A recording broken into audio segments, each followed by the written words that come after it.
Fair enough.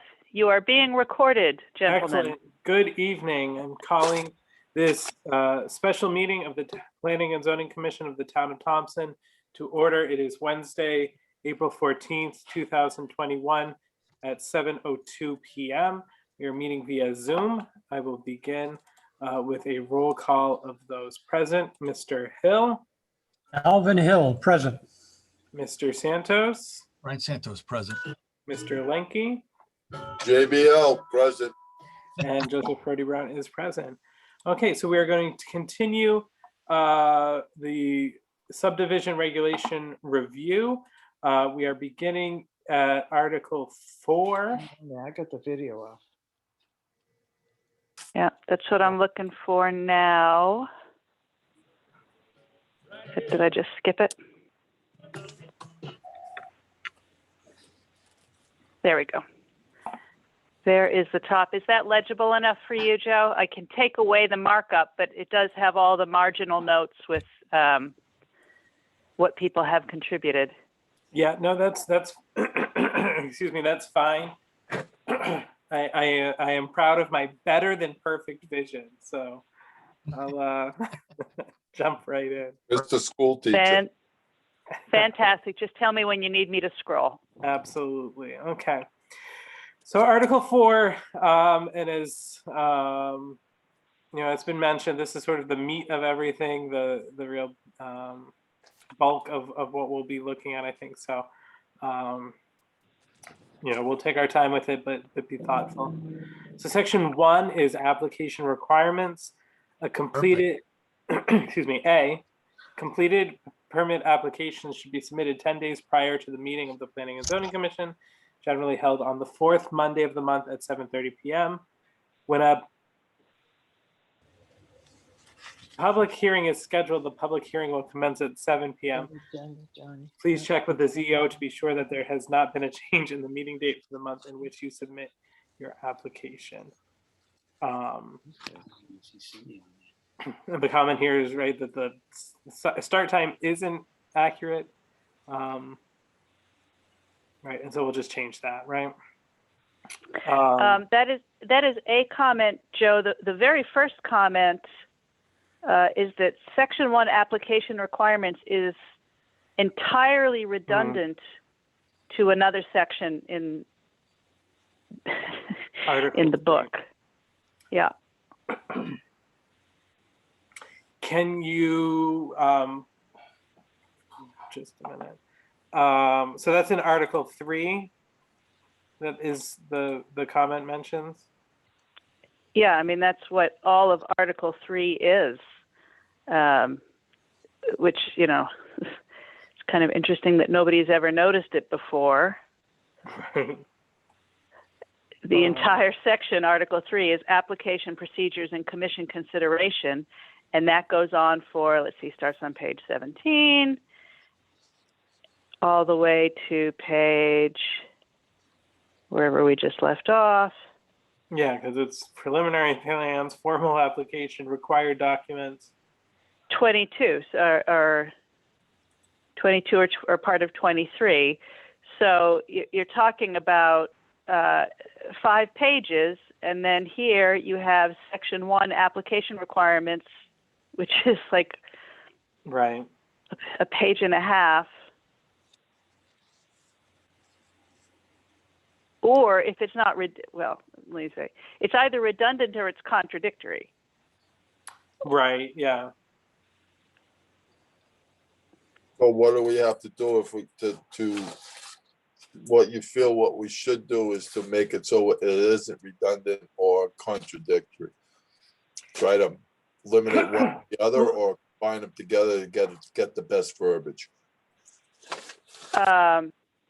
Well, certainly you should only have one section, and I guess the question is whether all of Section 3 is correct, then what do you need any of this for? Mm-hmm. Yeah, this almost reads more like a, you know, like a guide that you would give to an applicant. I agree, 100%. Right, like how to successfully manage your application. I wish I could view these side by side, but I don't really have a way to do that in Zoom. I mean, you can do it on just on a regular desktop view by minimizing the screen. Right. Let's try to go back. This is going to be annoying. I'm So sorry. I pulled up. I'm at Article 3 now. Article 3, Section 1 talks about the preliminary plan. The opportunity for getting people, to just sort of talk through their ideas. Section 2 is the formal application, which has the timetable as subsection A.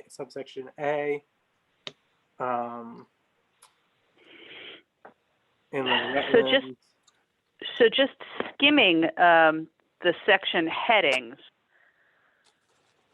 which as a person who's got it on the screen and the hard copy in your hand, does anything jump out at you that we can highlight here to say this is not included in Section 3 and we need it? Regardless of whether the actual text is correct, this item needs to be in Section 3.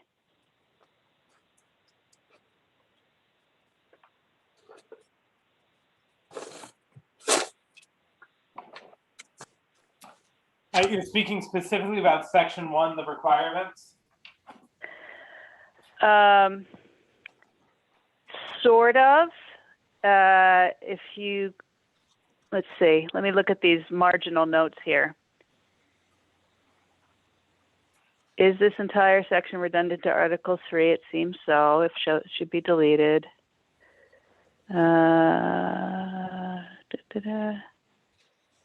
So here's a comment. Let's see where it goes.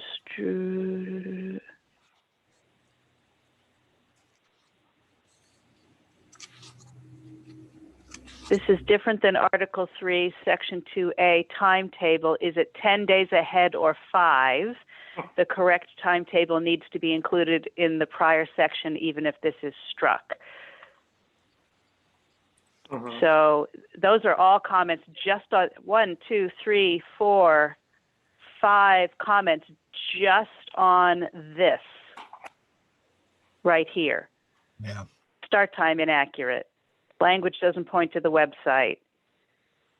Publishing the meeting and day and time. That's just a note from Dave Held previously. If you change it, then your regulations become wrong. Right. Timetable incorrect. Yeah, I don't see anything in Section 1, A, B, C, or D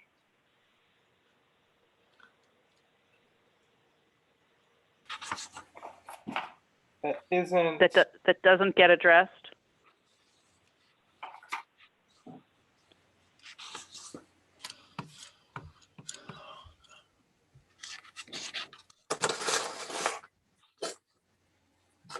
I'm gonna go radio silent here for a minute. I'm gonna print.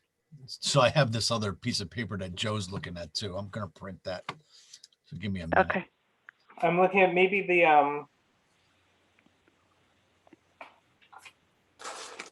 a bit about the green mailing cards.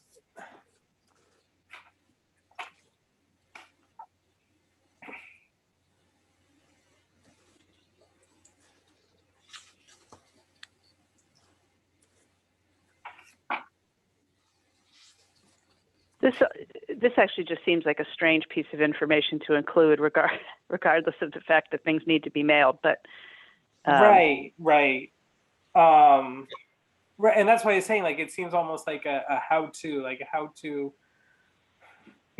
what to expect when you're applying, that sort of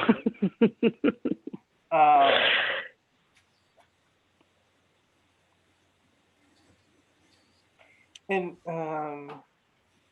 I can tell you that Cindy and I did both look at this, and we both kind of thought the same thing, which is that, chuck this. It just kind of seems redundant. And in many cases, just plain old out of date. Right. Remind me again, I know we've talked a lot about the different levels of mailing. Unfortunately, Cindy couldn't make it tonight, but I don't remember what it is. I think it just needs to go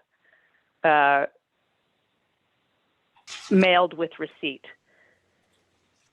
Right, so it doesn't necessarily have to be the green certified mailing cards. It's just got to be, something that gives you a verifiable read receipt. Like when I send my CDs out, because I'm sending them first class mail, when they enter, because it's a parcel, the address, it automatically prints me a receipt with a tracking number now. I don't have to ask for it. Right. So as long as it's being mailed with a form that shows the names and addresses and the dates and that's verified mailing.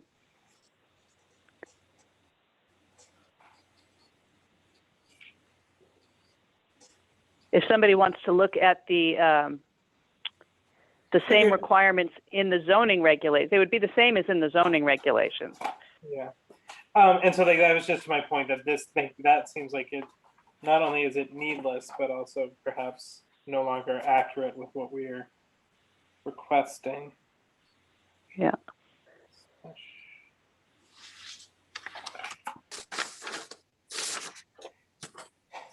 So yeah, I mean, is there anything we're missing? Is there anything that's in there? Alvin, John, anything you see that needs to be addressed here or somewhere else if we eliminate it? I'm looking at it right now, Mr. Chairman. Hopefully.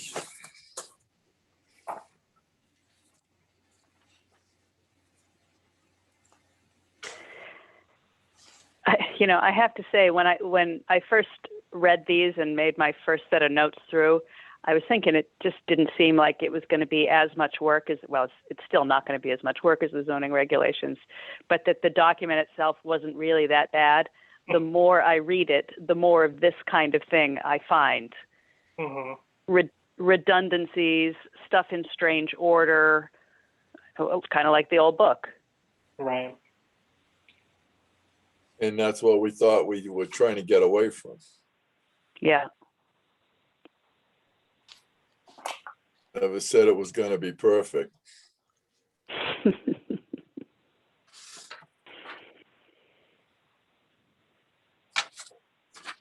Certificate of mailing is what our current zoning regulations say.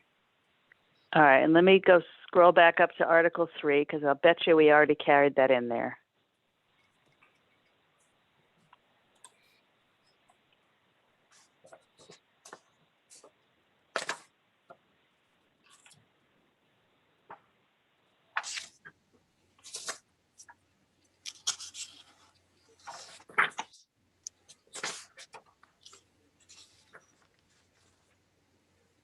It does still say certified mail. It does? All right, so that needs to be I'm on page corrected 19. either way. 19 on the marginal draft? The marginal notes draft? Yeah, right there, I think. Letter K.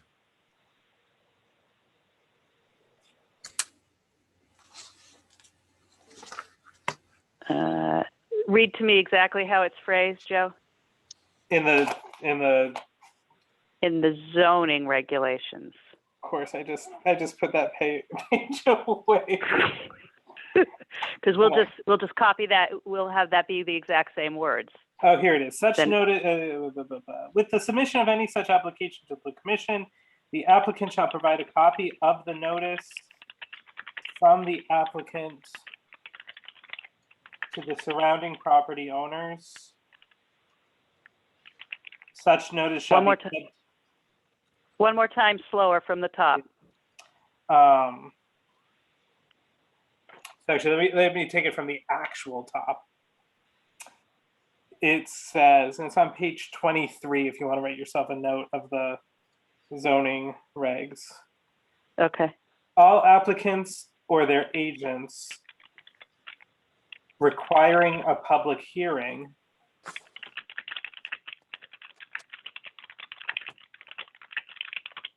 under the provisions Well, of these regulations okay.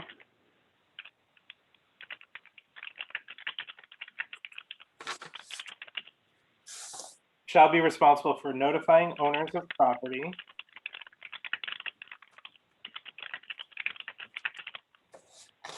and the zoning regs, it's within 200 feet of the subject property. But I think we've had it at 500 in the subdivision. Yeah, 500.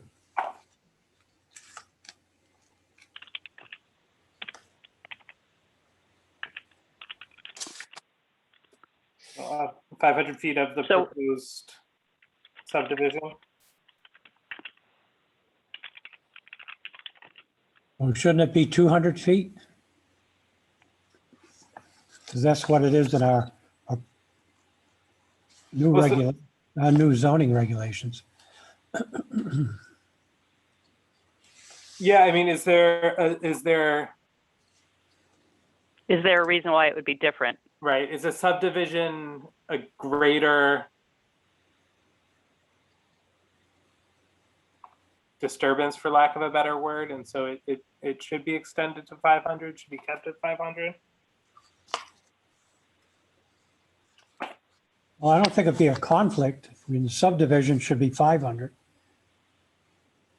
Right. So that's what we're in for 500 for subdivision, right? Okay, so, all right, so let's presume for the moment at least that it's 500, so we can get to the rest of the text in here. Mhm. Within 500 feet of the proposed subdivision, Period. With the submission of any such application to the commission,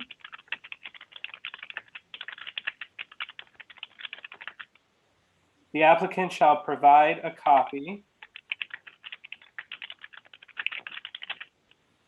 of the notice from the applicant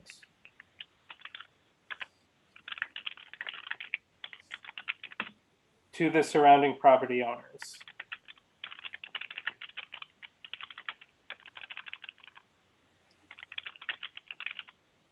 Period. Such notice shall be sent under a certificate of mailing at least 10 days prior to the date of the scheduled public hearing.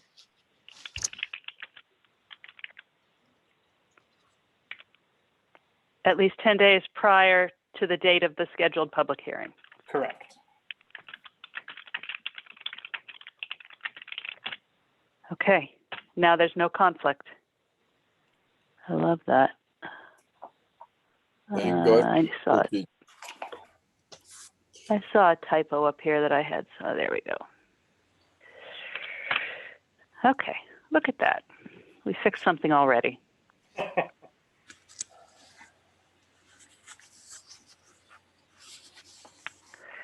Okay, so now we're back to this. So can we now officially strike all this? I think Or are we so. still hemming and hawing about that?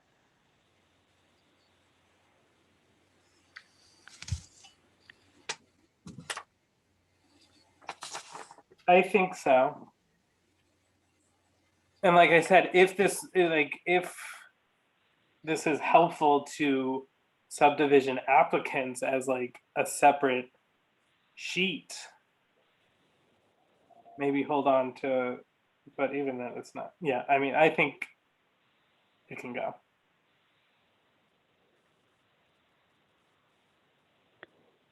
Anybody have strong feelings about retaining these paragraphs? I don't want to misguide you. I don't know. I haven't compared both of them back and forth, so that's why I'm remaining silent here. Fair enough.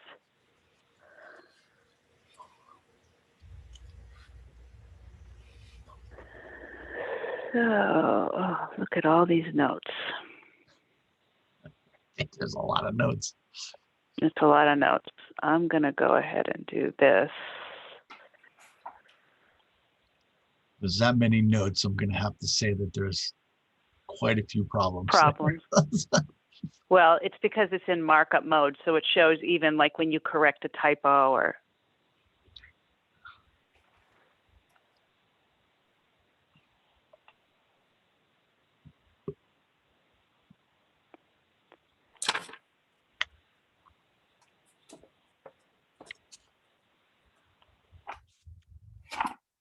This So will yeah, I think clear the your. application requirements.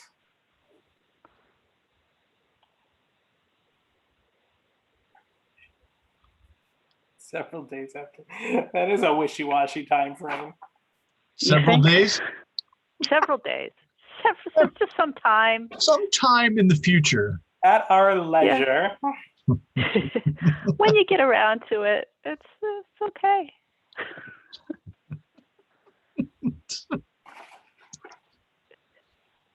Okay, so that clears all the notes associated with that because we're just going to strike it. Look at that. Look at how much better. Okay, continuing on, Mr. Chairman. Okay, section 2, basic requirements. No person or entity shall make a subdivision of land or sell or offer for sale lots from a subdivision until a plan for such subdivision showing the lots into which such land is to be divided and the streets already existing or which are to be provided by him for furnishing access to such lots has been approved by the commission and has been filed or recorded by the town clerk. Subdivision plans may not be filed or recorded by the town clerk until approved by the commission. The filing or recording of such plans will be void. So if you'll notice, these first 4 paragraphs at the very least, or maybe the first 3, A through C, also appear to be redundant to items in Article 1. Yeah, I mean, you would think that telling people when they have to apply for subdivision regulations wouldn't wait until Article 4. Yeah. So again, let's just scroll up really quickly. What did I mark this? Redundant to Article 1, Section 9A-2. Let's find that. You don't even need to scroll. I can read it for you. Oh, yes, thank you. No Go owner ahead. or agent of the owner of any parcel of the land located in a proposed subdivision shall transfer or sell any part of the, you know, actually I'm reading, hold on. Let me make sure I'm reading the right part. I think you are. I think that was right. Yeah, I just didn't know if we had changed anything Oh, yeah. because I'm literally reading from our old, or I'm sorry, our current subdivision regulations. I have the Word document open, Joe, and there was no notes to the right. Excellent. Yeah. So the no owner or agent of the owner or any parcel of the land located in a proposed subdivision shall transfer or sell any part of the parcel before a final plan of the subdivision has been approved by the Planning and Zoning Commission in accordance with the provisions of these regulations. So that's entirely redundant, although phrased differently. Right. So do you want it here or do you want it there?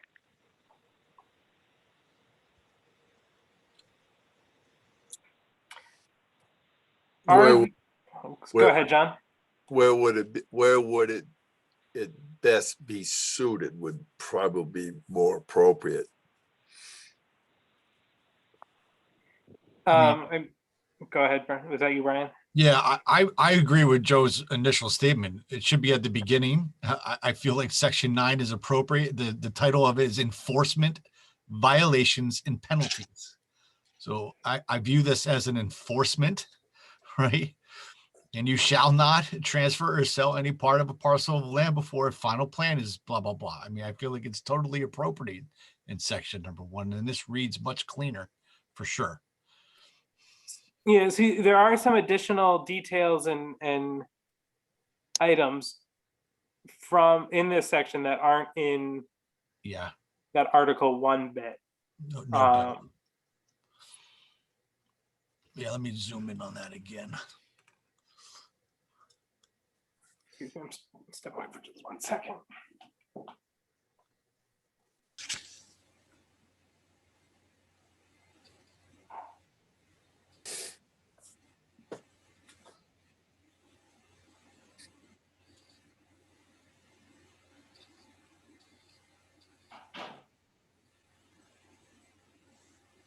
mean, I view the only thing that's really outlined here that's additional is it talks something about the streets. In D. In this particular one here, this one has streets. I'm Yeah, looking there are at, streets Oh, I in A see. too. Yeah. Yeah, I see. And the town clerk language. yep, that's true too. And the town clerk language, yeah.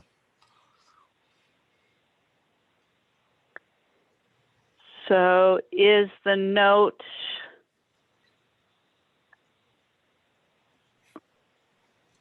to combine with this language appropriately with Article 1, Section 9A-2? Let me look at that one again now. That is how I would recommend its resolution, excuse me.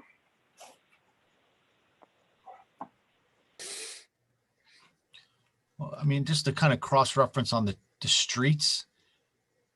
Yes, it doesn't mention streets, but it clearly says, hey, you want a subdivision, you got to submit a plan that's going to be approved by planning and zoning. We're going to ask about access. I mean, that's just kind of like, yeah, subdivision has access, right? I don't know if it needs to talk about that, but the town clerk comment says here, must be filed and recorded by the town clerk.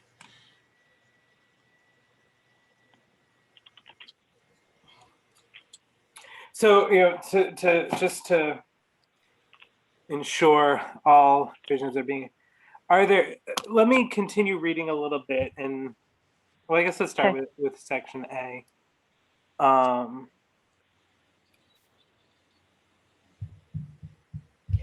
Is there,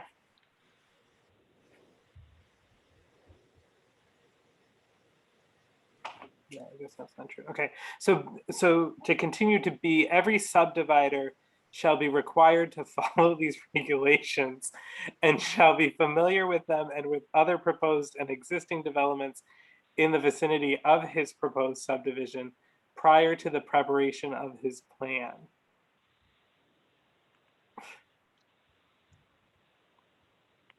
First of all, I don't know how this can possibly be regulated. Shall be familiar with them. What role do you have in determining whether an applicant is familiar with them? You review a the 10-question application. quiz before they're allowed to proceed. Yeah, and I was laughing at the first half. Every subdivider shall be required to follow these regulations. Well, that's literally why they exist. Yeah, really. I mean, why do you need to say that? So then to so I think the whole first half of that is sort of ridiculous. And then to the second half, to be familiar with other proposed and existing developments in the vicinity of the proposed subdivision prior to the preparation of the plan.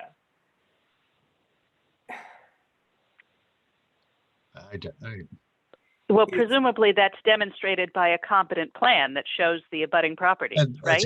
Yeah, of course. Yeah, I mean, and vicinity is also vague, right? Vicinity could be a little bit larger than abutters and whatnot.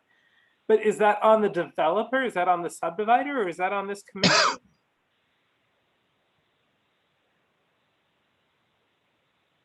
Right, I mean, like, arguably, I mean, I don't know. I think I know what you're trying to say, Joe, and I think the thing of it is that this is just sloppy language that communicates nothing of value in the process. So strike it. Yeah, I agree with you guys. I love it when we all agree. This is just about, hey, Mr. Subdivision person, make sure you understand where you're putting your subdivision, right? Yeah. But that's going to be reflected on a plan that's submitted to us. So I say strike it too. Okay. kinda silly. Subsection C, no street or utility construction shall be started until a plan for such construction has received either conditional or final approval from the commission and been filed with the town clerk. No plan for a subdivision with lots having the required frontage on an impassable unimproved, or semi-approved town road shall be approved unless the applicant agrees to improve such town road at all points along the road which provide the required frontage to lots in the subdivision, to the nearest intersection with an improved town road in accordance with Article 4, Section 2 of these regulations as amended to or provide reasonable impact fees as determined by the commission.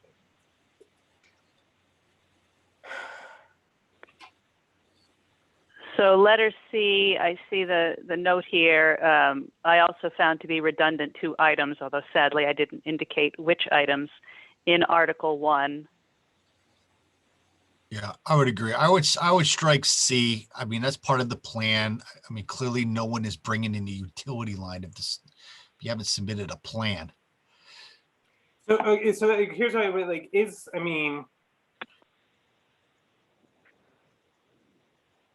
you know, to think like a lawyer, if that language isn't in there, are there potential problems if that language isn't in there?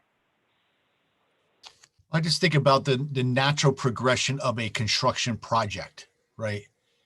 You're not supposed to do anything at an address, if there is an address established, until a plan is submitted. And that includes all of this, right? I mean, Alvin, do you agree with that? I mean, why would you bring a utility connection to an address that has no plan? Why would anyone do that? I don't know. I agree with you, what you just said, Joe, that, you know, speaking like a lawyer, if it's not written, then it could be interpreted that it's okay. But I mean, I think it'd be pretty hard pressed to think that someone thinks they have the right to do that without submitting a plan of what the purpose is for the utility. Joe, are you looking at Article 1 by any chance to That's try what I to was find just where about- that redundancy is? That's what I was just about to start doing, yeah.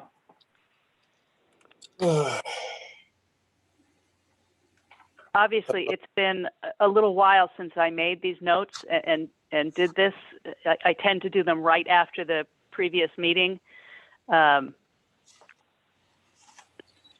know, so anything in here is like the 2 or 3 week old comment.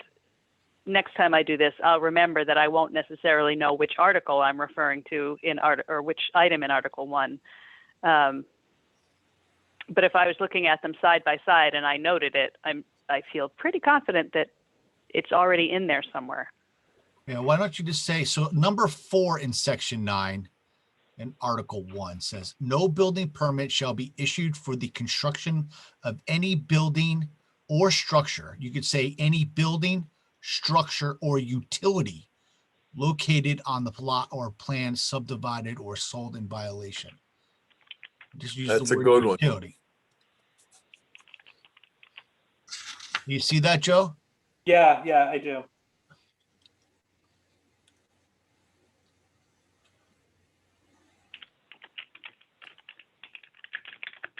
What's the item number? It's Brian? it's section 9A4.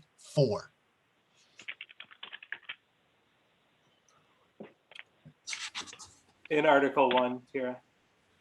Yeah, in Article 1. Yep, sorry. Yep. Yep. Right. No, that much I already had. Oh, yeah, it is there, sorry. And I have a suggestion for the town clerk one as well. I keep on, what was that? Section 2A, right? Not to go back to that one, but since it's staring me in the face, I'll make a note of it here. I was going to say under number 2. Yeah, 2.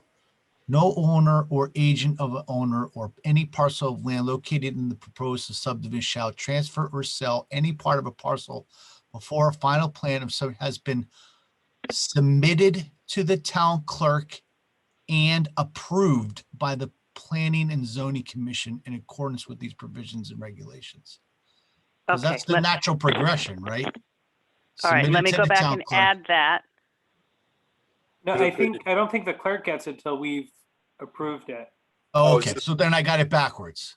That's just what I was gonna say, Mr. Santos. All right, approved by It the was re- Planning and Zoning Commission and submitted to the town clerk in accordance with the provisions of the regulation. Right, because that's when once that's submitted to the town clerk, she puts her stamp on it, it becomes official. Yeah, there you go. Right there, Terry. Yep, you got it. Right, Thank you. after the chair of the commission has signed the Mylar. Correct. Yeah. Okay, Sorry. so by doing that, we can get rid of, Sorry to digress there, guys. Sorry. No, that was No, no, don't be. That's what this, Mr. Chair, because I, just from my personal experience in working on subdivisions, you know, in my younger days, where they, you know, they would put in 20 houses on, you know, do the road, put the houses. And like Brian said, you know, every application that was put in and how it was going to be designed, the utilities, your water, your sewer, and how it was, everything had to be officially in the plan. It had to be a complete plan before it would ever go forward. And that's what I always saw when I had the big plans in front of me, you know, where this house lot was, or this house lot, and this, and et cetera, et cetera. Everything had to be in place for the utilities and stuff like that, to make it a complete site plan. Yeah. That's from my experience.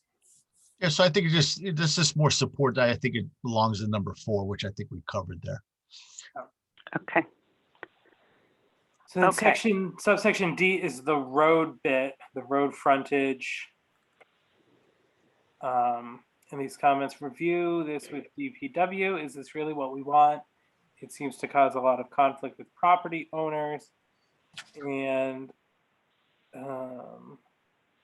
files of case laws stipulate that commission can only require improvements along the road frontage of the subject property.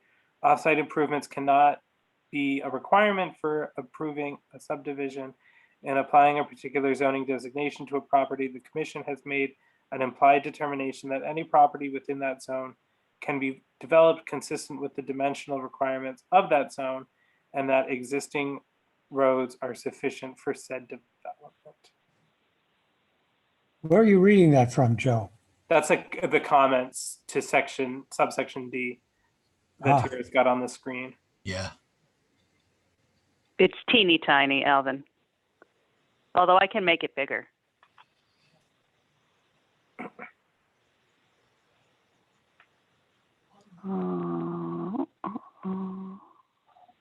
Woohoo, 200%. Cool. That might be too much. Oh, I knew it was gonna happen.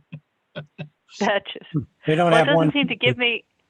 It doesn't seem to give me the option to choose my percentage. Maybe I'm missing it here. Oh, here we go. It's right Here we there. go. Yeah. There we go. 101. The difference maker. 133 or 130. Oh, look at that. So much better. Oh. Of course, it cuts off part of my screen, but that's there you go. But now I think I'm below. Yeah, there we go. Even with my glasses, it looks better. So the two comments are, is this what the town wants? Is this what the DPW wants? And what does case law say we're allowed to do?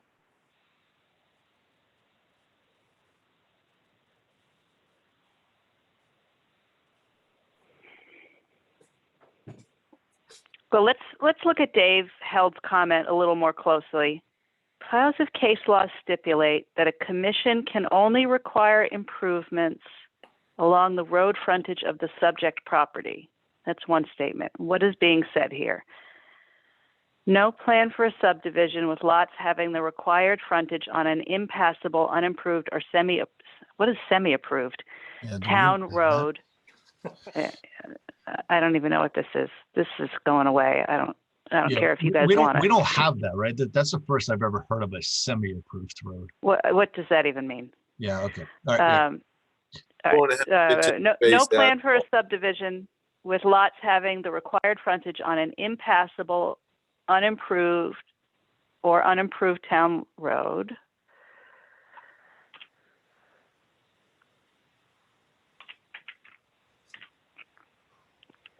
impassable or unimproved town road shall be approved unless the applicant agrees to improve such town road at all points along the road which provide the required frontage to lots in the subdivision to the nearest intersection with an improved town road. Oh, my goodness gracious. Piles of case law stipulate that a commission can only require improvements along the road frontage of the subject property. So, But isn't that what this is actually saying, although it's saying it gracelessly? I think he is reading it, and maybe it's how I'm reading it as well, is the bit that says to the nearest intersection. Yeah.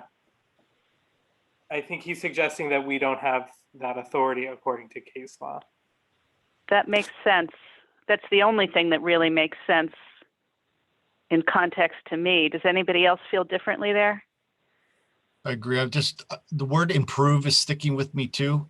But what does that really mean?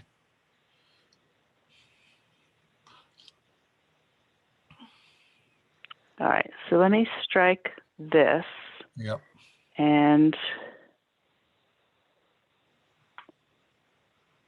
I remember our highlight. previous conversations with you guys, and I think John Rice brought it up a few times. When we say subdivision, there's a subdivision regulation for what the town's expectation is of the road. Like we talk about it with that one subdivision over there. I'm drawing a blank right now. It's just late. 3 inches of whatever pavement and yada yada yada base. Which one you talking about, the La Valley one or? Yeah, La Valley. Yeah, that's come up a few times, right? So like Then what you type got- of gravel base? You got 2 inches of binder, 2 inches of finish, whatever. Is that No, what you mean Meehan, not La Valley. Meehan's the one that's all. Meehan? Yeah, on 193. Yeah, but it is, I guess let me get to my question here. Is that what the word Sorry. improved means here? Is like those details? Well, Oh, no, you know what? I'm reading this while you're talking, and I think this is okay because this refers to this. Improve in accordance with.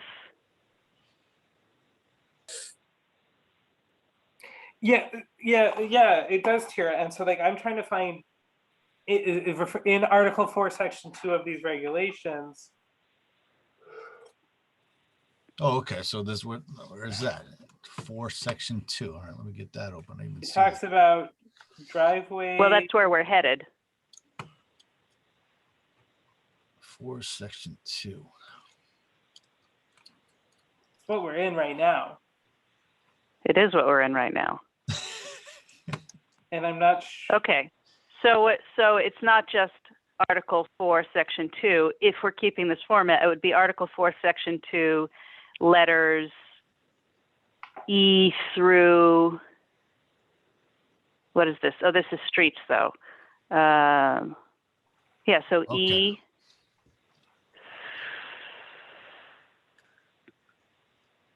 J, so, and they're all in cockeyed order. E, J, K.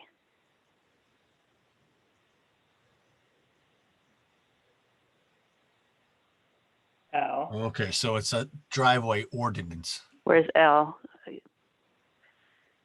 Oh, there's L. E and J through L. So Okay. in writing it, I mean, assuming that we keep some version of this, I'm going to delete this comment. And I'm going to add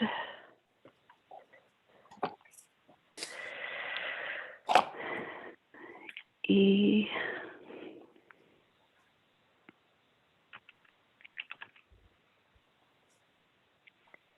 And what do we say, J through L? Yep. Mhm. E, J through L. Yep. JK, no.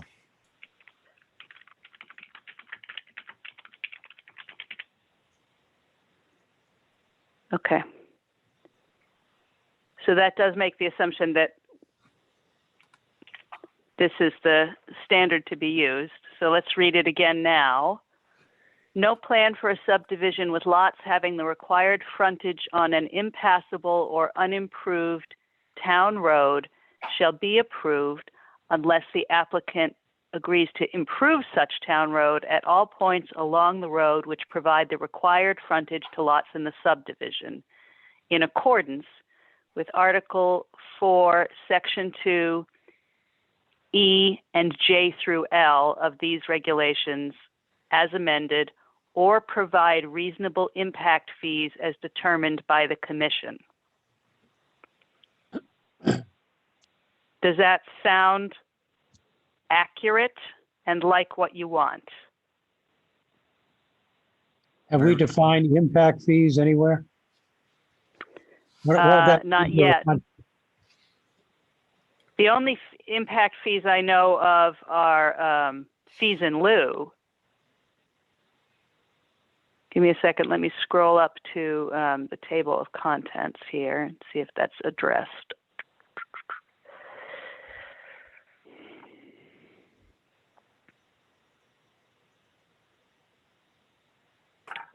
And it is not in the table of contents.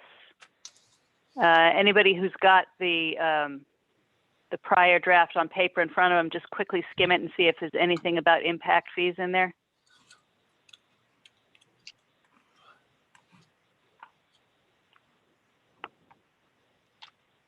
I feel like there is not, but like I said, it's been about 3 weeks since I put my eyes on these. So here's another question regarding this, and I'm looking right now.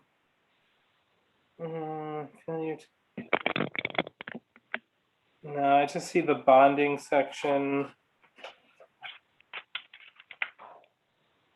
Yeah, and just to answer your question, the word impact is only found in that one sentence that we're talking about right now. It's not in any of the other. Did you just do a document word search? Yeah, I did. Yeah. Why not provide reasonable bonding as determined by the commission?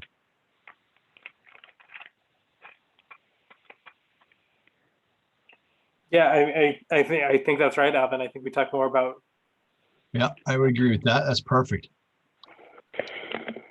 So here's my follow-up, right? There is an appendix currently about road construction standards, right? Mm-hmm. Should that be referenced in this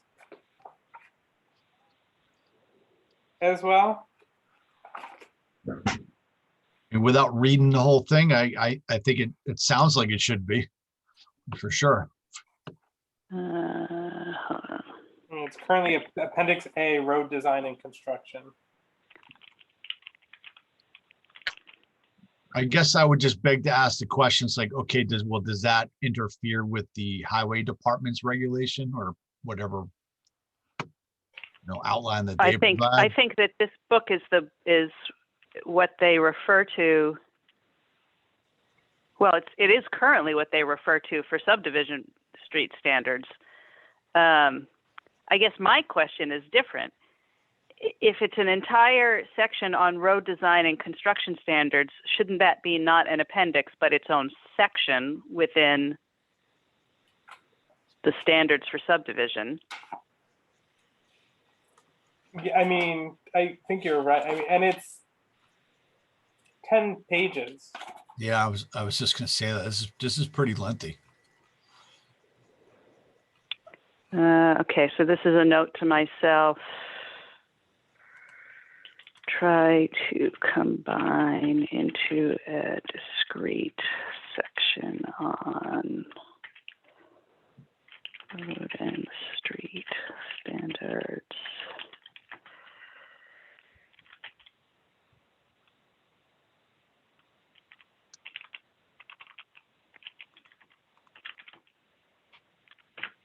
I think that's the answer. Mm-hmm. Right, because one of the things we want to do is have more clarity and logical flow, right? Mm-hmm. So that to me makes sense. And John and Brian, from a construction point of view, just thinking about the flow of creating the site plan, which components do you plot out first? Do you plot out the street design first, the lots? I mean, if we're going to combine it within Article 4 to make it flow, which sections should come first from the point of view of somebody reading this through as a linear path through creating a subdivision plan? Well, obviously, your lot design Well, comes first. right. I think it's both of those at the same time. I think it's the road and the lot design and how that works together are like the two main things that I would think about. Right. But in terms of describing them in a linear text document, I'm inclined to agree with Alvin that the lot layout would come first, then streets, utilities and streets. Well, it all Let's comes call it down. infrastructure. Yeah, that's a good point. Yeah, I think that would be fine to write it up that way. Because you see, they have to figure out how many houses they really want to put in for a subdivision, and that's what. Let me see. I got to go back to one of them I worked on, and the way it went out, they created I forgot how many acres it was, but they had to create what they called like a horseshoe road, the way it was being designed because of the land, the way it was laid out. So they could get roughly, say, 15 houses in there, with sizable amount of lots, say like a 2-acre lot or whatever, because it was going to be, everything was going to be sewer and water. We'll just use that for an example. And all the electrical, utilities and everything were going to be underground. So that's how it was dictated in that one subdivision that I worked on in Massachusetts, in Dudley. It was in Dudley. And that makes sense. I agree with Alvin but lot, and then it'll dictate what type of a road you need to be putting in for that subdivision. Okay. And just, I don't know where we ended up. I think Appendix A should remain as an Appendix A. I don't. You do? Yeah, I do. There's a lot of data in here.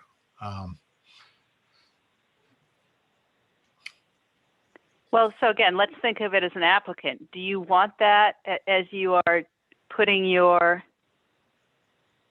application together, your plan together with your engineer?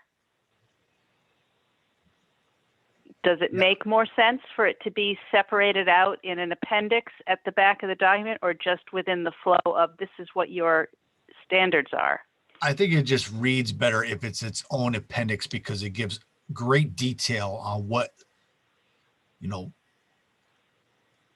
the outline of what all these items here, right? I feel like it'll get lost in the document if it's not segregated out. Right. Should be I'm going to all, have to agree with Brian on that. yeah, same, there should be an appendix A. Yeah. Okay, so not redundant to Appendix A. I think I can make something out of those notes. Well, it'll give Maybe. you a better visualization of how it's gonna be laid out. You can go back to it, and then you can say, okay, Appendix A, B, C, or D says this is what's gonna be on this section or whatever of the subdivision, or Yeah. or how's it gonna follow through all the way down to the end. Yeah. I just like it being its own entity. Correct. Okay. I happen to agree with the management person. I'm the guy that does the work for him, but it makes it easier for me to understand it. Look at these nice fingers, John, with this management fingers. Yep. Well, you want to see my fingers? I can just about bend them now. Hey Except guys, for- you're being except- recorded. You're being recorded. Except for my, So- my guitar calluses. So, so Can we that, talk, can we talk utilities in subdivisions? The answer is yes, I believe we can.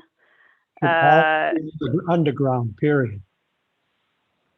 yeah, so that comes, that, where is that? That's, J. You know, it does, so There there you were go. no comments on E or F. I don't want any waivers. It's underground, period. Even if they come up and say, well, we got a lot of ledge. Code allows PVC to go over ledge.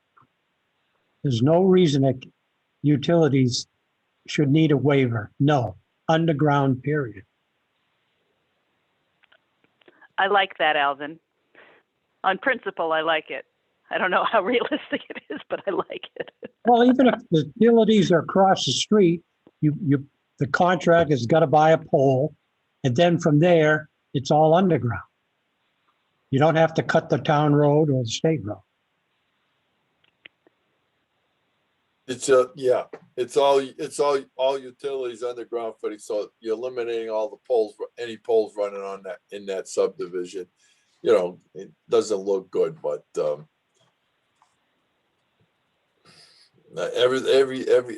every one of them that I worked on in the past, everything was underground. I mean, all utilities, and then they put the boxes here and there, so where they divide it off to Yep. to the house. And Every 460 feet. right. Yeah, I like it too. I just, it just naturally makes sense to do that. I'm thinking in my brain here, what other possibilities would there be a reason to have electrical lines down a subdivision? That would Well, I maybe guess cause a I guess problem. the answer without knowing any particular hypothetical is Sure. if there is such a purpose, such a reason, and it is unavoidable and unique to the circumstances, they go to ZBA for that. Yes, or did the ZBA not handle subdivision waiver requests?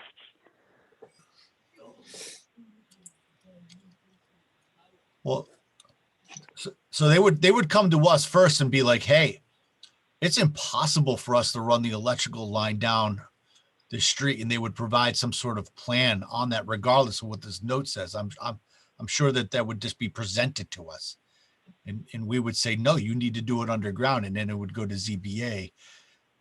Then they would have to have a legal. A legal reason, right? Not A legal financial. hardship. Yeah, They have a Right. legal Yeah. hardship. A legal hardship, correct. yeah.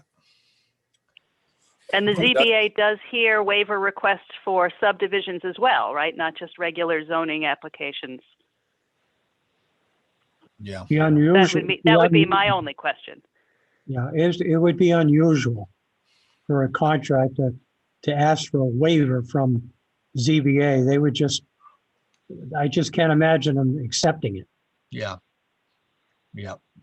I mean, that's what we did in my house. We did PVC down the whole road. Great. Right? So, and it was totally fine.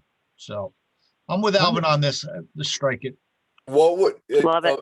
Brian? What would it cost you to put two? You would have had to put in what, 2 telephone poles at least? Yeah, it was something like that, John. Yeah. Yeah, and what it cost you to put it underground was cheaper. I wanted it underground. I don't want to be No, trimming but, trees or whatever. But my reasoning behind what I'm trying to say to you is that what it would cost you to put the electricity to your house from Hackstrom Road, Yeah. where there's a pole, to your house is set back what? Good what? 1,500 feet. Yeah, it's 1,500 1,500 feet. You would have needed at least 4 poles. Yeah. Minimum. So and they go $1,500 to $2,000 a pole. Sure. So putting it underground is actually your one. It's cheaper in the long run. It's safer because now they require, like Brian says, you had to put it in PVC. what they do now, when I put mine in from the pole to my house back in 74, 75, all they told me was put 12 inches of sand, and then they put everything in, telephone, everything in, and I had to put 12 inches of sand. That was back then, and that was required back then. Now, Still is, still is. Yeah. It still It's is? It's Yeah, 18 utilities- 18 inches of cover, I think it was. You know, your high voltage and low voltage has got to be a foot apart. Yeah. And Right, that's all right. up to the building department. Anyway, they control Right. all of it. But the thing is that, that I went under because I would have had to put a pole in from the pole in the street to my house. I had to put one pole in. I didn't want a pole in my front yard to begin with, So by going underground, it's neater and it's cleaner and everything. Sure. And, Yep. and if you ever have a problem down the road, except for me, but like with Brian, they could just fish it out and fish another one in, and it's done. Yeah. It's better than having lines down on your yard and Sure. electricity Absolutely. bouncing all over the place. Sure. All right. Struck. I think we've concluded on that one. There you I go. believe so. All right. Kay, I'm worried about Thompson. Well, we actually are technically on G still. We jumped down to J because somebody brought up, Alvin brought up the question about Oh, okay. utilities, All right. Very good. Let's go back to G. I'm pumped up about Mr. it. Chairman. Each lot in a subdivision shall contain a net buildable area as defined in these regulations equal to the minimum lot area for the zoning district in which it is located. In no case shall the requirement for net buildable area exceed 40,000 square feet. The commission may waive this requirement for the building polygon when the lots are connected or proposed to be connected to public sewers or a community sewer system. And the comment there is to review for consistency with the zoning regs. Yeah. I agree. I believe the buildable area was eliminated from the zoning regs. And those are them.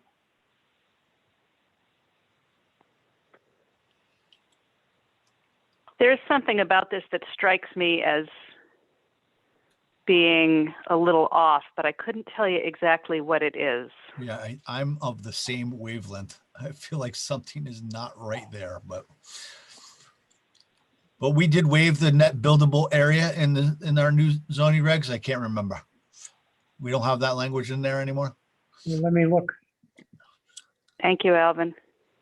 I can't move away from this screen or else everything goes kooky when I'm in share screen mode. I don't want to lose our place. I'll be under definitions, I think. If it's anywhere, it's in the definitions. I don't believe we actually refer to net buildable area as a concept within the regulations. Yeah, that would just be strange. I think that's what David is referring to.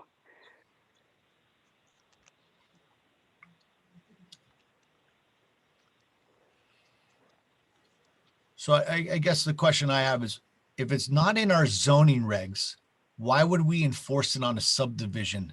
Right, exactly. Why would we do that? Yeah. Well, that's David's question too. Let me see, and I can undo this if we have to. Okay, we do have net building area on page 108 in our new zoning. Let me read it. The total continuous lot area excluding the following: areas of slope in excess of 25%. 2, areas defined as inland wetlands or watercourses by the Thompson Inland Wetlands and watercourse regulations, including 50% of established upland review area, ledge outcrops, areas of special flood hazard and floodways, and 5 areas encumbered by easements. So we do have net buildable area And in so the what- zoning. We define it, but I don't think we refer to the concept within the general Yeah. dimensional standards or provisions Exactly. at all. I think we just left that in there because people weren't sure, quite Yeah. frankly, I think when we you were should- writing it. I think you should strike, I think you should just say each lot in a subdivision shall contain a net buildable area as defined by the zoning The zoning regulations, regulation. period, and strike everything else. I like that, Brian. It is also, and for the record, it is also defined in the subdivision regulations as currently written. Yeah, we'll just make sure. Okay, yeah, all right. Yeah, we should just make sure that they say the exact same thing like we did earlier then.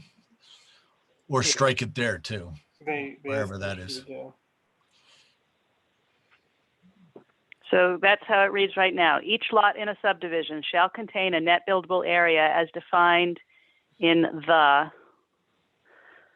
zoning make it even more clear, the Thompson zoning regulations. And you The could put- commission may waive this requirement for the building polygon when the lots are connected or proposed to be connected to public sewers or a community sewer system. well, a What were you community- about to say, Alvin? Well, a community sewer system is underground. It's not, that means 4 or 5 or a subdivision could share the sewer, a private sewer system. I mean, I can't see that happening with our type of Green So- Acre Drive back in the day, soil condition. Alvin. What? Green Acres Drive, right here in Quinnipiac, that there was 2 or 3 houses that when it was built, I can vouch for that. Yeah, There was 2 or 3 houses that shared a well, and they also shared a so-called sewer system until it got caught up. But that was one of the problems. That's why I think some of this, but I happen to agree that anytime it's gotta have, if they're gonna do that, it's gotta have public utility of sewer or water or whatever, because. well, that goes without saying, John. They would have to have NDDH approval or the Correct. state approval, one or the other. Correct. So I think you also, as a matter of principle, have to be able to waive that in conservation subdivisions. Right, because you're permitting smaller lot sizes in those? Okay, if we propose small lots, what was the proposal on a small lot? 5,000 square feet? Well, Then- we haven't gotten to that section here yet.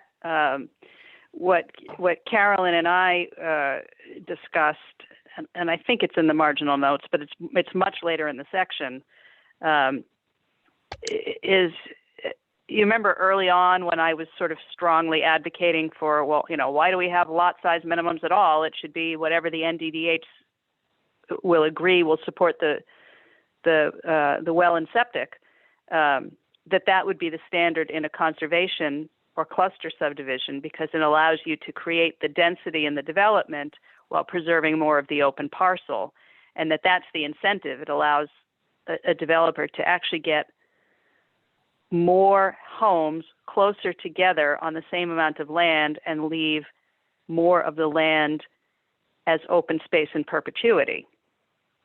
So I only bring it up here because it's talking about, where the commission may waive the requirements for the building polygon. Well, if later in the book there is an entire set of provisions for when you can have smaller lots, it seems like it should be mentioned here. But maybe my logic is incorrect. Somebody can tell me. Well, Yeah, I don't know how I feel about this sentence. I don't know. Yeah. Okay. So you have a subdivision and all of a sudden you have this one piece of property that's odd. What do you do with it? I guess is the question, right?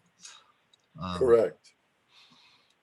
So, Because if it's not going to be able to, if it's not going to be at least to meet the requirements for a septic and water, we'll call it that, then you Yeah. really can't put something on it, because that goes back to Lake District.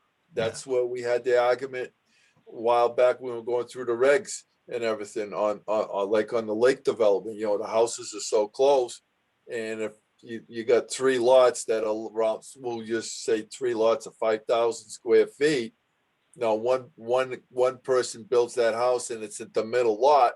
Now the 2 outside lots, if those people want to put a house there, will not be able to do it because they wouldn't have enough square footage if you wanted to put a septic system in, or where do you put the well?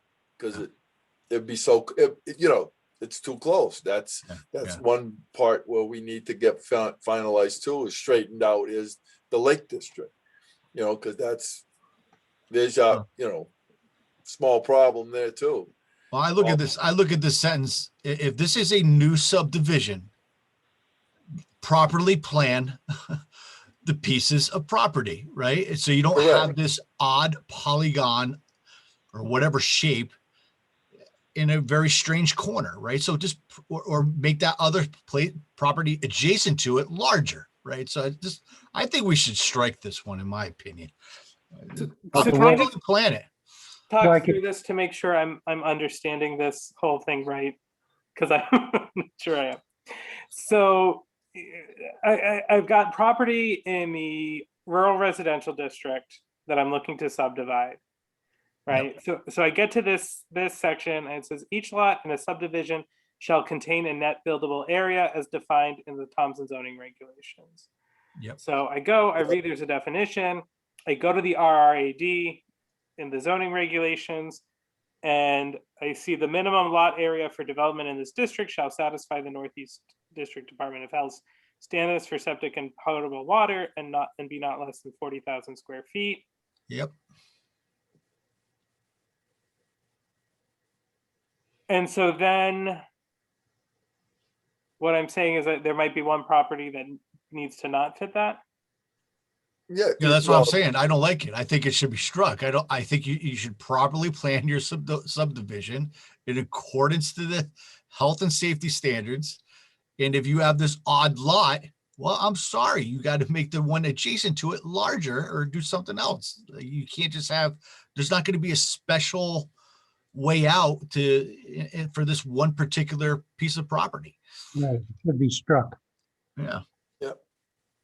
I mean, maybe I'm being too hard-nosed on it, but No, I think your logic is clear, Brian, but it raises the issue of conservation subdivisions again, which is a specific way in which lots can be smaller.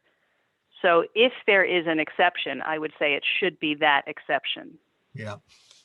I mean, that's fair. I don't know what the conservation one says, so I can't really comment on that, but. Well, we'll get to it, and it's going to need a lot of work. Carolyn and I talked about it quite a bit. The first go round that I did, but we've been going sequentially. So essentially the principle, and of course I'm repeating myself now, but so the principle of a conservation subdivision is, let's say that you have, and we'll just do it in nice even numbers. Let's say you have a 10-acre property in the RRAD where the lots must be an acre, right? That it's 40,000 square feet. Yep. 20% must be open space. Yep. So 2 of the lots, 2 acres get put aside as open space. Now you've got 8. The conservation subdivision, which is also known as a cluster subdivision, allows a developer to propose smaller lots, so in a more densely packed concentration, sure, so that developer can build more homes on less land within. So let's say you can go down to a half acre. So now in that same 8 parcels, there's a higher, and there isn't in the current subdivisions, but what Carolyn and I are going to propose, or what Carolyn and I worked out and that I will propose later on when we get to the section, is there's a higher percentage set aside. So let's say it goes to 30%. So now it would be, you've got 7 buildable acres, but instead of 7-acre lots for homes, now you could have, just again using simple math, 14 homes, but you've still got more open space. That's the principle on which the conservation subdivision works. Yep, that's fine. And I guess the 14th home could be an odd polygon shape. All I'm saying is, okay, well, you're going to make it 13 homes and spread it out a little bit more. That's what I'm saying. Yeah. Yes, that applies to your earlier point, which is the weird polygon. But the net buildable area, as defined in the Thompson zoning regulations, refers to conventional lots. That's Yeah. why I'm saying the exception should be pointed out for. Yeah, understood. Understood. So It's I'm not- just gonna. Go ahead, Alvin. No, I was just going to say it wouldn't be the commission's responsibility. It would be, well, the approval of wetlands. If they approve, then there's no reason why the commission wouldn't approve it.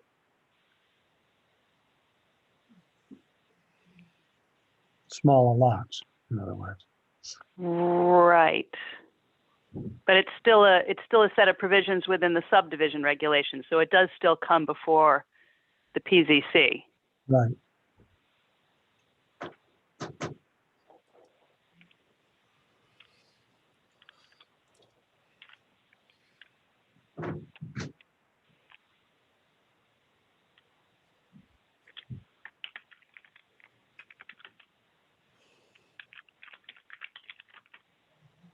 Yeah, that's good.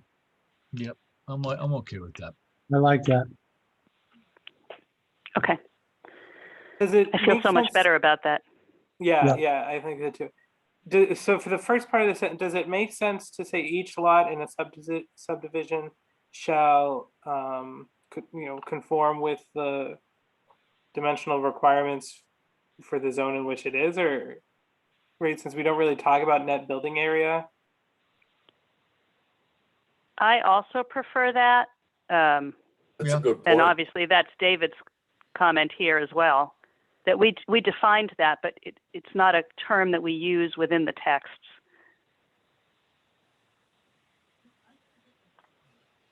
So how about this? And I can go back to it if you don't like it.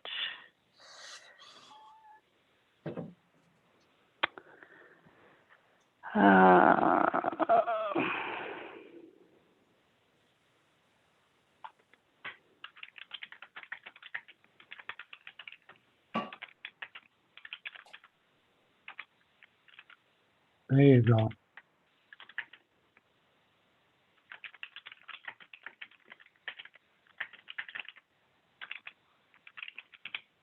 Oh, I like that so much better. Yeah, Yes, Does everybody else like that so much better? yes. yeah.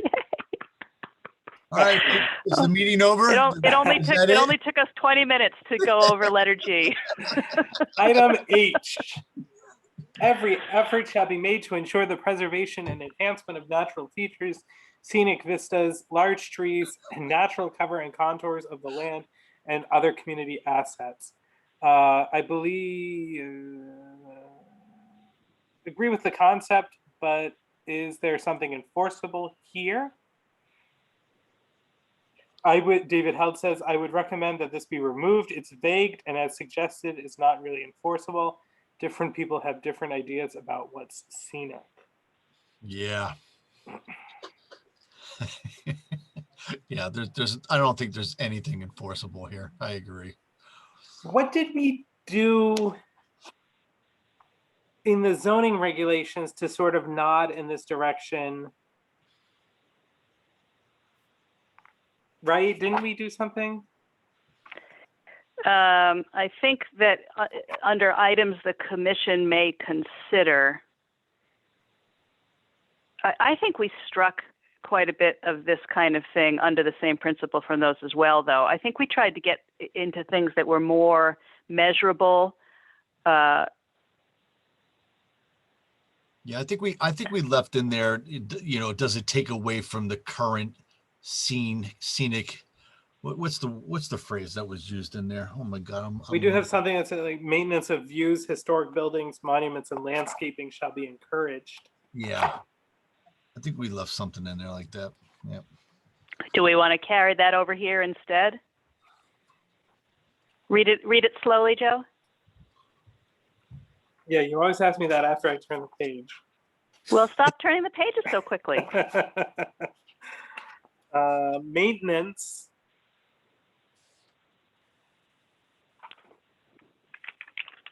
of views, historic buildings, monuments, and landscaping shall be encouraged.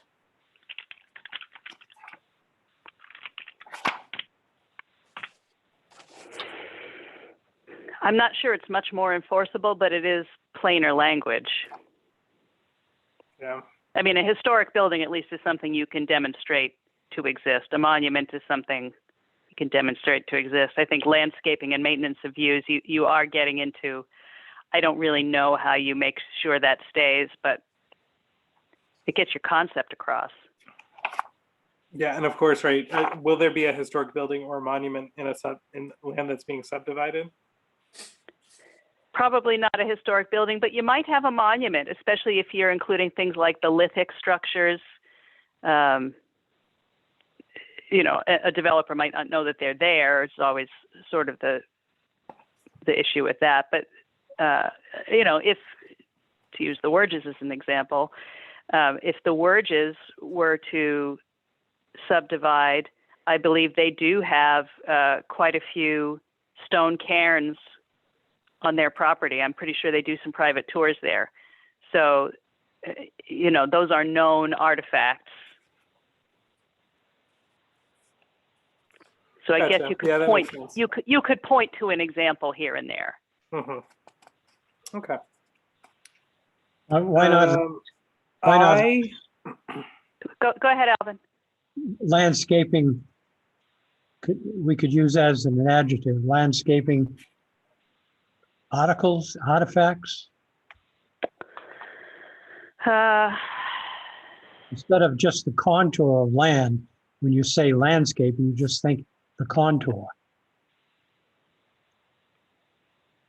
And Yeah. what is grass, special trees, you know, I don't know. We do have a lot of I'm just, Indian burial grounds, and that's landscaping. well, I would say that that's under historic buildings and monuments in particular.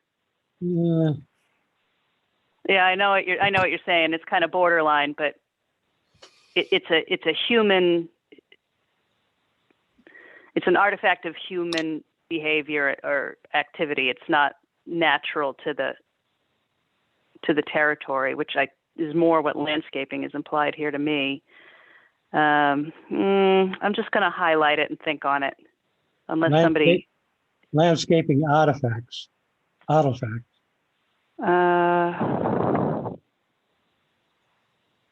about this? I can't. Ooh, significant. How's that? Yeah, that's better. Elements, yeah. Excellent. Screw up my daffodils. Well, what that'll do is give an adjoining property to the subdivision. You know, if they have something special, they could bring that to the attention of the commission. Okay. Yep. The subdivision plan shall conform to the zoning regulations and to the Thompson Plan of Development as adopted by the commission in accordance with section 8-23 of the Connecticut General Statutes as amended. I think here, or maybe I'm confusing it with what's lower down. Yeah, no, it's fine. There is no legal basis to require conformance with the POCD. The POCD is a guidance document for the PZC to create zoning and subdivision regulations. It is implied that it conforms to the POCD because your regulations were based on the POCD. That's from David Held. Yeah. He is correct. Yeah. Also, if you remove this, then this is substantively that's redundant to this. So I would say Strike out. kill it. Okay. We already dispatched with J. Item K, in order to provide safe and structurally adequate access onto streets, all driveways must conform with the specifications set forth in the Town of Thompson driveway ordinance. Isn't that Appendix A though? Is that the same thing? Should be. There is, I think, Specifications set forth in Appendix A. does the driveway ordinance allow shared driveways? If there's a prohibition in there, the Board of Selectmen should align the ordinance with the desires of the Commission for shared driveways. And there's comments reference shared drives. That we should reference shared drives. You know, given that there is probably, I need to look at the ordinance. I'm going to highlight this as something that I need to look at more. Okay. I thought there's not supposed to be any shared driveways. No, we allowed that in our zoning regulations very explicitly.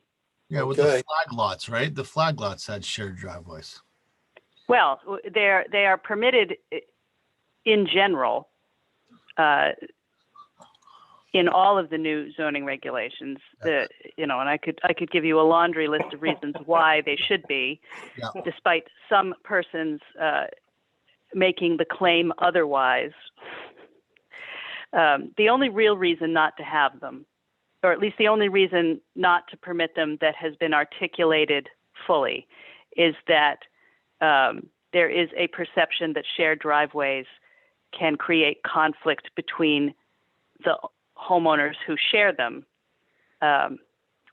But when they are properly utilized, those things are entered into as agreements. And we've talked about it ad nauseum, actually, and we're going to have to talk about it again, because when we get into, street access way, all that kind of thing,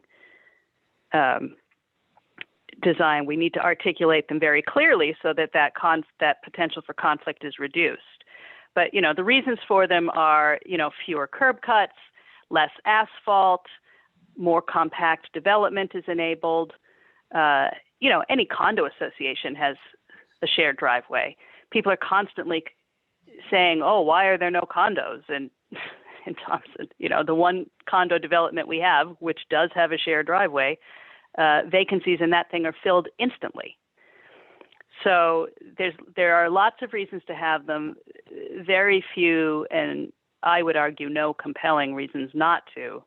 But there may be existing conflict, not only now between the zoning regulations and the subdivision regulations until we update them, but with this ordinance. So I need to make this note to myself.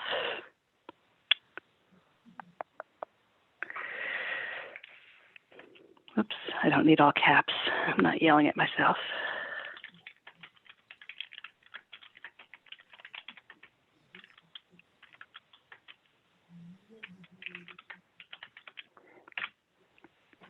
Okay. Streets shown on a record subdivision map approved by the commission and fully recorded may not deviate in any line or grade until the petitioner has followed the same procedure as that required for a new subdivision. In addition, the commission shall consider what developments have taken place in the said plan by individuals in their reliance on its official recordings in the office of the town clerk, and whether the granting of the requested change or changes would affect any individual rights acquired thereunder. This is confusing. I have absolutely no idea what's being said there. Does anybody else know what's being said there? Bunch of words, that's all. Fully recorded and mailed to the petitioner has followed the same procedure as that required. In their reliance on its official recordings in the office of the town clerk. Christ. It's the thereunder that makes it art for me.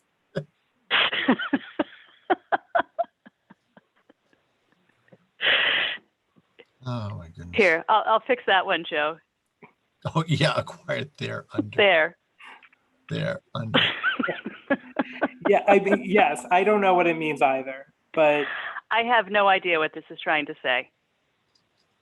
Alvin, do you Goodbye. have any idea what this is trying to say?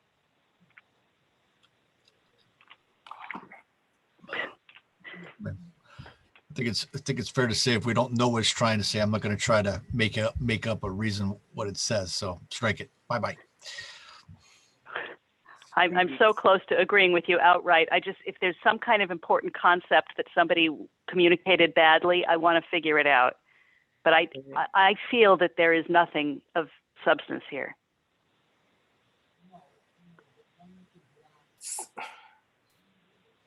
Totally lost. And I don't take much. Let me So, read it. yeah, So Let me is this read it super slowly out loud. so Streets shown on a record subdivision map approved by the commission and fully recorded may not deviate in any line or grade until the petitioner has followed the same procedure as that required for a new subdivision. Does that mean if you propose a street, but then you change your mind, you've got to yeah, submit a new plan? I exactly. think so. I think that's exactly what it is.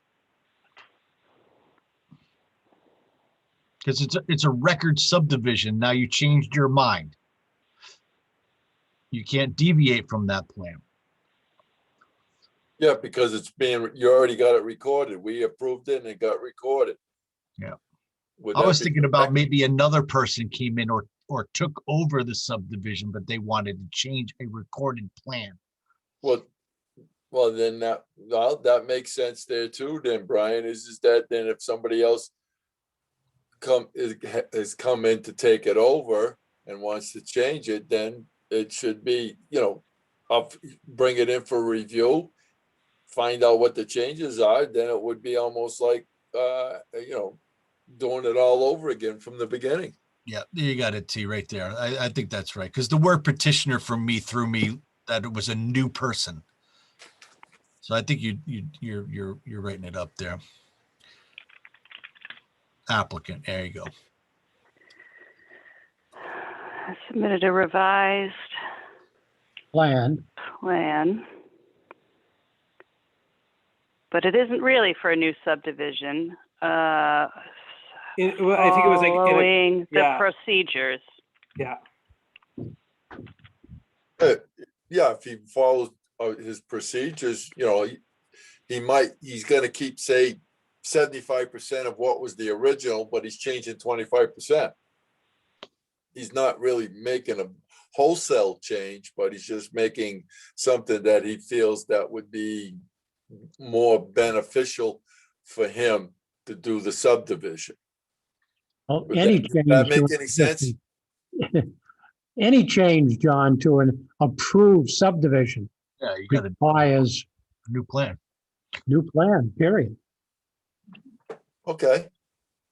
I was just thinking of as if I was taking it over and I felt that 75% was okay.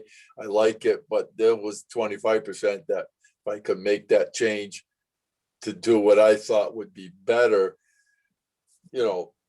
but again, you're right. He still has to do. We don't want to get into percentages, John. Huh?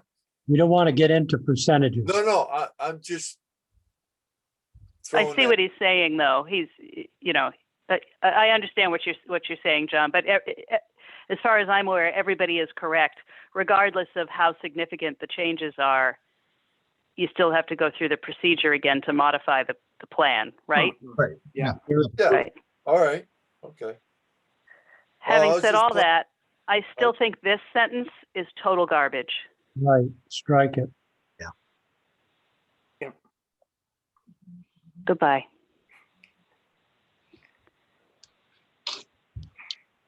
Send it south. Okay. Item M has no comments. The new subdivision plan shall contain a clear, yes, it does, and distinct reference to the former subdivision plan and to the book and page on which it is recorded in the town clerk's office, and shall show revisions or departures from the original in red ink. Is that not redundant? I mean, a new plan submitted is gonna have all of that. I think the comment from whoever it is, do you see, Tira, comment page 173? Oh yeah, let me see if I can expand that. Why can't I? This would only be for a re-subdivision. I'm not sure how red ink would work on plans that must be recorded. I would leave this up to the professional preparing the map to depict the changes in an appropriate way.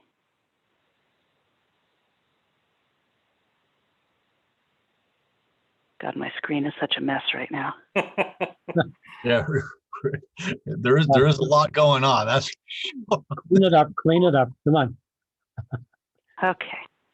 We're gonna have to get you a 2-screen system or a 3-screen system. Oh, You can only well- share one at a time. That's the problem. I So can the only new- share one at a time, and I am in my house, so it's not like I'm at the office.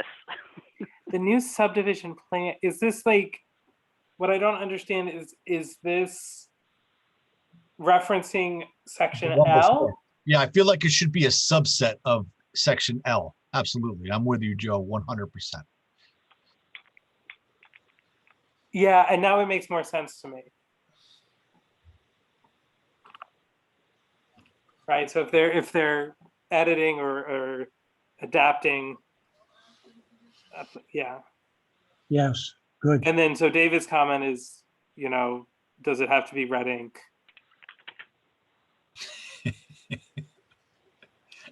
Erasable red ink. Shall clearly show revisions or departures from the original. I think that's Yeah, but sufficient. when they make a copy, red ink will turn to black. That's true. Yeah, we're not color copying our site plans, Oh, We come can. on. but we're You take not. the fun out of it? So it looks like you've already struck N, Kira. I did. Why did I do so? What does this? Follow Oh you my on God, the road there. Give me I think a- it's got to be. This is so- I think it's going to be 73. Oh my God. This may be true, but it doesn't belong in a section describing application requirements. Works for me. The commission may require the applicant to prepare an impact statement evaluating the effect on the environment and estimated traffic on the site, waste disposal, surface drainage, water supply, and other issues. If the commission feels the community has a significant interest, the commission may request a report from the state environmental review team. Wouldn't wetlands determine all of 173, I that? think, Tira.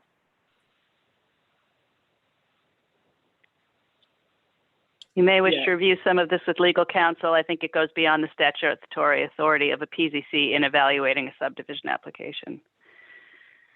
That was, sort of what you were saying, Alvin, that it's for another body to.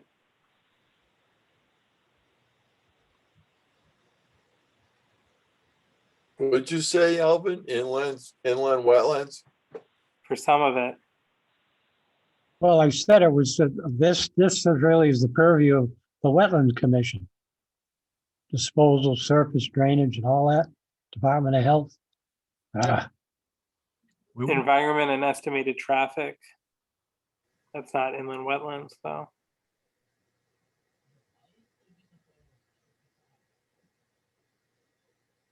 The commission Other may than- require the applicant to prepare an impact statement evaluating the effect on the environment.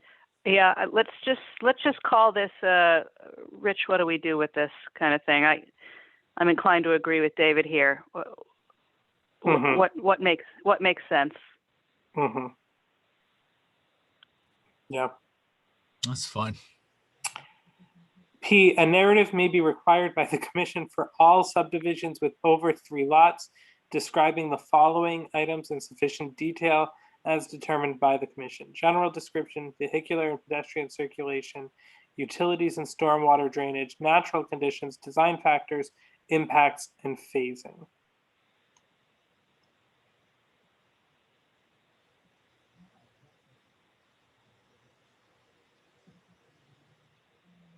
I I think this is this comment. This is probably excessive for most subdivisions utilizing existing road frontage regardless of the number of lots.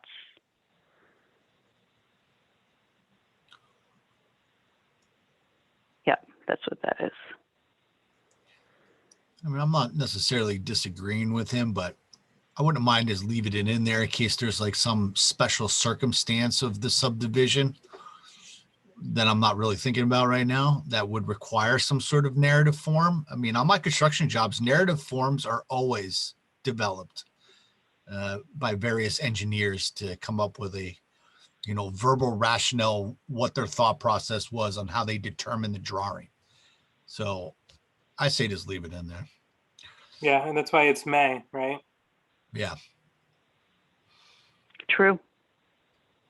True. The new subdivision or re-subdivision plan shall conform to Article 9, Section 2 Aquifer Protection Program of the Town of Thompson zoning regulations. I think this is telling us that that is no longer in our zoning regulations and is a separate document. Yeah, That is correct. Wow. So we just want to cite the. That was a slam dunk for you. Man. Joseph. And how did you get that past me? Okay. Oh, where's, you know what? Let's get to R and then call it, because that'd be going into Section 3, Design and Construction Standards. Yeah. And then maybe the next one we'll have a larger group. Does that sound good? Yeah. Oh. Showed you a picture, Joe, of somebody me Man, slapping you're gonna somebody skip over down. design and construction. That's my wheelhouse. What's up? Well, it's going to give you time to prepare your dissertation on the topic, There's no Brian. time. There's no time. Yeah, and you always got to keep them wanting more. There you Brian, go. That's right. Brian, you like shooting from the hip on that. Absolutely. Thank you, John. Separating distances as set forth by the Connecticut Public Health Code, as well as septic systems, shall be contained within the property lines. There shall be a 37.5-foot side and rear yard setback for wells, septic systems, and reserve areas from all boundaries of the entire parcel being subdivided. Is this our standard or NDDH? Is I think what's going to happen here. Let's see. And their guidance is the state of Connecticut Department of Health too. And that's changed over the years. This whole section should This be whole removed. section should be removed. Just require an approval letter for the subdivision from NDDH. Yeah, that's NDDH. Yeah, absolutely. That Great. makes total sense. I love that. Okay. It shall be so when I make my revisions. All right, so I'm glad. Okay. Okay. Thank you, everyone. We got through we slashed a whole section and then got through a whole nother section and did some good work today. I'm grateful to all of you. So I will send the next doodle poll. Oh, so there's only 4 of us, so it's hard to discuss it here. Yeah. Joe, maybe at the meeting on the 26th, we can discuss going to bi-weekly meetings. Yes. Either starting in May or June for the rest of this, because this is where all the real work is. Mm-hmm. May might be difficult for me to run 2 meetings a month on this, but in June I should be able to start doing that for sure. I say, as if I've got all this ocean of free time. You love it. Yeah, I think it'll be a good idea to talk about this with more people to get their input on. But I do think it's a good idea to continue moving on this and build the momentum. Yeah, because now is when it's going to be the stuff that's sort of less dry and boring and more of the how do we want these things to behave. And I think that's the place where once we get into it, kind of like when we did with the regs, when we started meeting a lot, that the quality of the conversation gets more consistent from session to session. So. Mm-hmm. Okay. All right, guys, I'll get a revision out on this as soon as I can. Not this week, I will tell you, but probably next week I can incorporate these into that sort of secondary draft I have, which is the piece with the changes. And I'll get that out. Great. Thanks, everyone. Have a good night.